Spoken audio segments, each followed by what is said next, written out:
Hi, hello, my tubies. Sheila Truelove here, and today I want to discuss dating in the year 2018, in this millennium.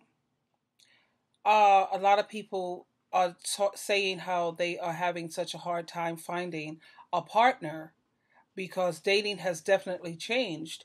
This is not like the 1900s, if you will, but this is the new millennium.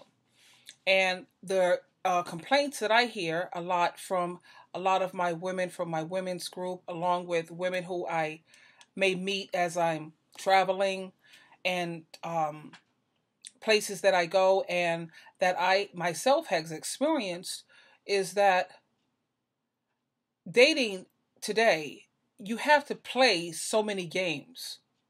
You have to try to play hard to get. You have to, okay, I'll talk to him today. I won't talk to him for 2 weeks. It's all a bunch of games. You can't be yourself anymore. Everybody has to put on a facade. Everyone seems to be more fake and phony, and it's just ridiculous. Personally, me, I am not into games. I'm not a game player, and I don't have time for people who are about games. Now, I go on some of the apps that I've been using, and I usually look for Christian males because I'm a Christian female, and that's the type of men that I'm interested in, are men who are on God's team. I'm really not interested in anyone who wants to live a satanic lifestyle. I'm very interested in living a Christian lifestyle because I feel that's the only way I could ever trust anyone. And I'm not talking about someone who is putting on a facade of being a Christian like you hear in a lot of the churches, um, where they pretend to be Christians and then later on down the road you find out that this one was molesting children and having sex with boys. And no, I'm talking about someone who is genuinely on God's team. And I find that you have a lot of people, and also with the dating, people have a lot of expectations that are not even based on reality. They expect certain things that you have to be perfect. You have to be damn near perfect in order to measure up. And then I'm thinking in terms of some women who they seem to have their guard up. And you have a lot of the males today who are not patient. They don't want to be patient. They don't understand why she has her wall up. But the only thing I can say about that is I think about some of the experiences that I've had and some of the females I know have had. Let's say she has gone out with one guy and he seems to be really nice. He seems to be amazing. And he seems to be everything that she had hoped for. And then as time passed, they go out on a date, and one of my friends, she ended up getting raped by the character. She ended up getting raped. So, of course, her guard is up. So she's a little standoffish right now in terms of when it comes to trusting someone or letting her guard down when she meets someone else. So let's say, okay, so she gets back jumps back on the horse. Once you fall off the horse, you get back on. And so she ends up dating someone else who she thinks he's a really nice guy as well, because you want to give people the benefit of the doubt. She let enough time pass where she could heal a bit, so she won't bring that baggage into her next relationship. And everything seems nice, and he's whining her, he's dining her, he makes her laugh, he seems to be thoughtful. And later on, she finds out that he has another female on the side, or 2 or 3 females on the side. So again, she has to dead that. But can you see the emotional roller coaster ride that these women or this woman is going through?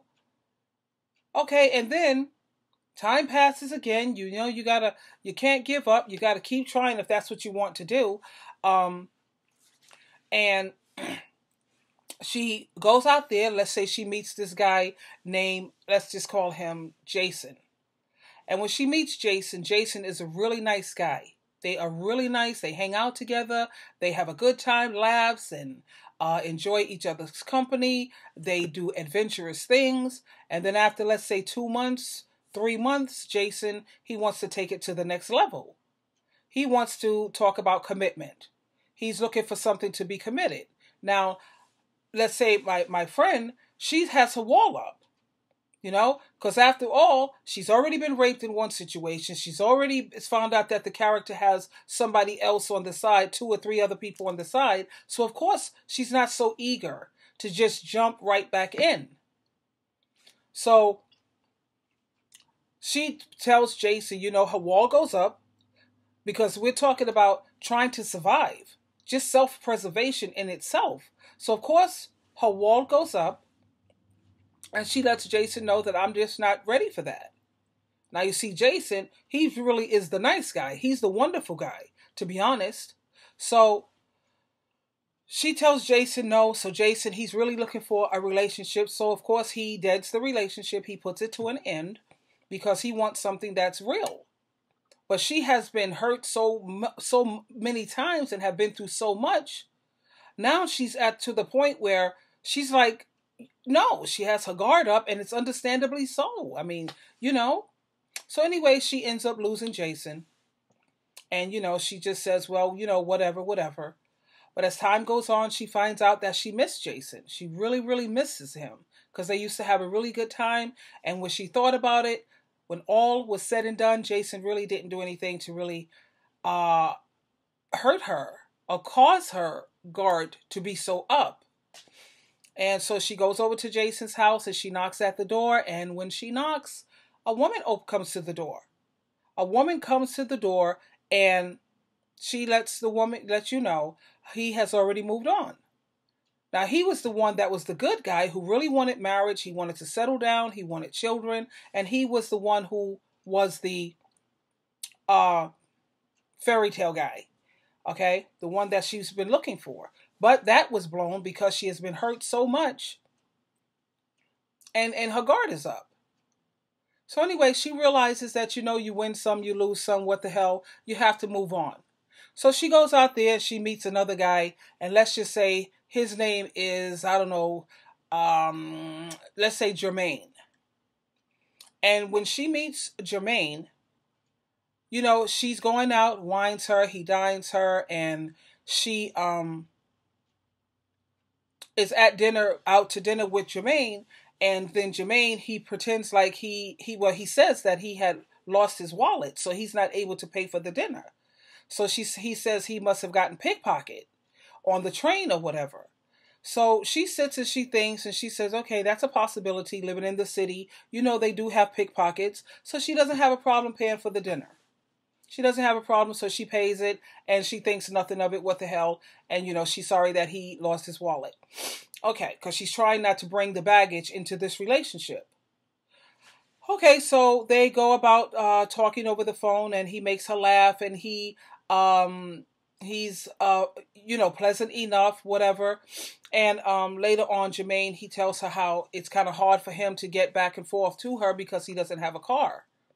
And he's having a really hard time making these trips back and forth.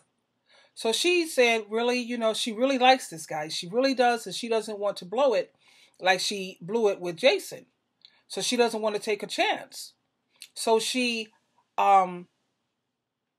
says, you know what, I could help you out in terms of getting you a car. If that's going to make your life a little easier, I'm going to, see what I can do in terms of getting you a car. I know somebody who's a car dealership, I can get something off of Craigslist really nice that'll get you back and forth. So she buys him the car. Okay, so later on she notices that she hasn't heard from Jermaine for a while. Okay? And then some other time passes and she hasn't heard from him. When she did hear from him again, and she went out on a date with him, and he said how busy he has been, and he's been out looking for work, and he's taken the car to use it like to be an Uber driver to try to make some money, and blah, blah, blah.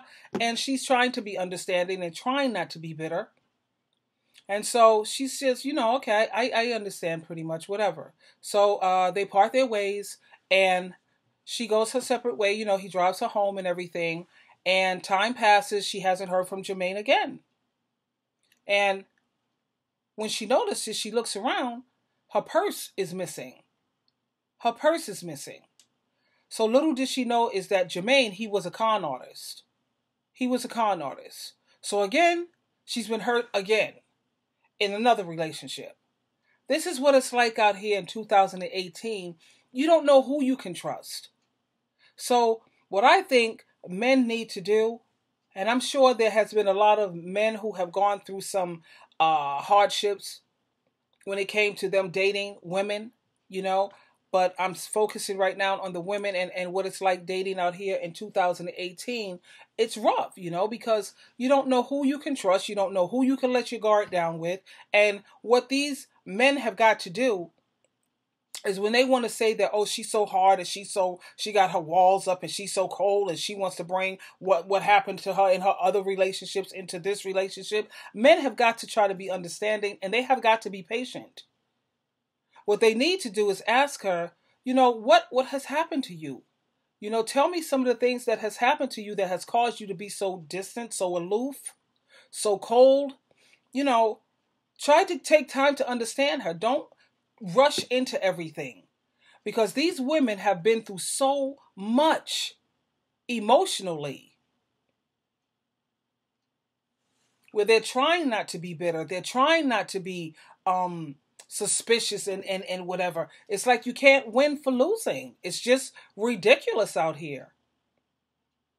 But this is why I tell my women, you try to keep everything, look, to 18 months.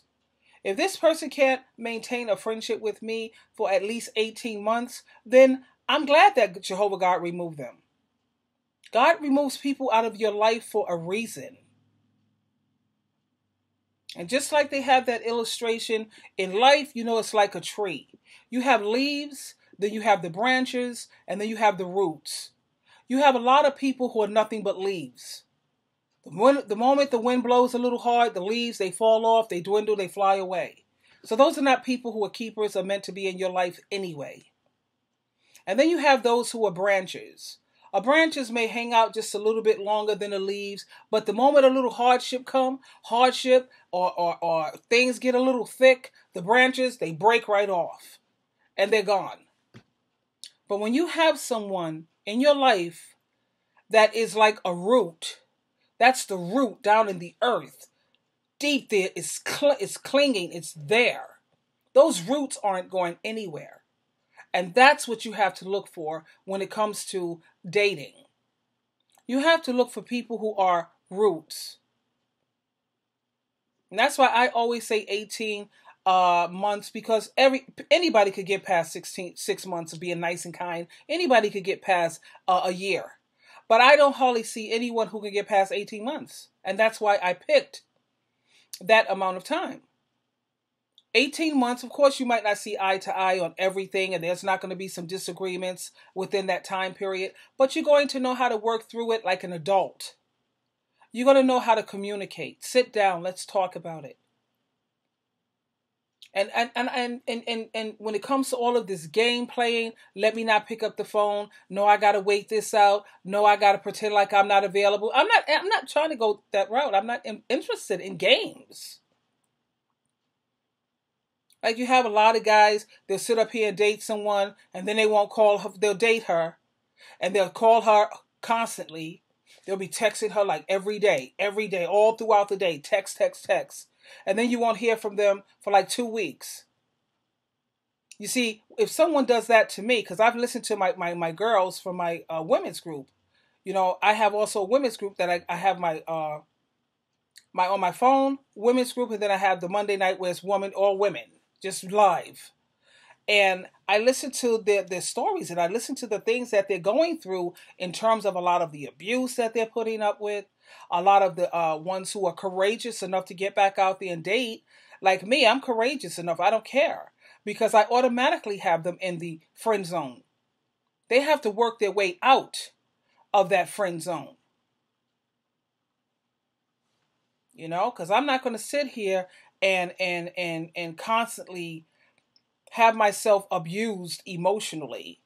I don't put my heart out there while I'm hanging out or while I'm being friends. We go into the movies, we hanging out. You come over, we play bingo. I like going to Colony Center a lot because you can bring the games over there. They have the table, they have everything set up like a living room. You don't even have to have them in your home. And then you're surrounded by a lot of people, so you don't have to worry about being endangered or raped or what have you, because it's great. The mall.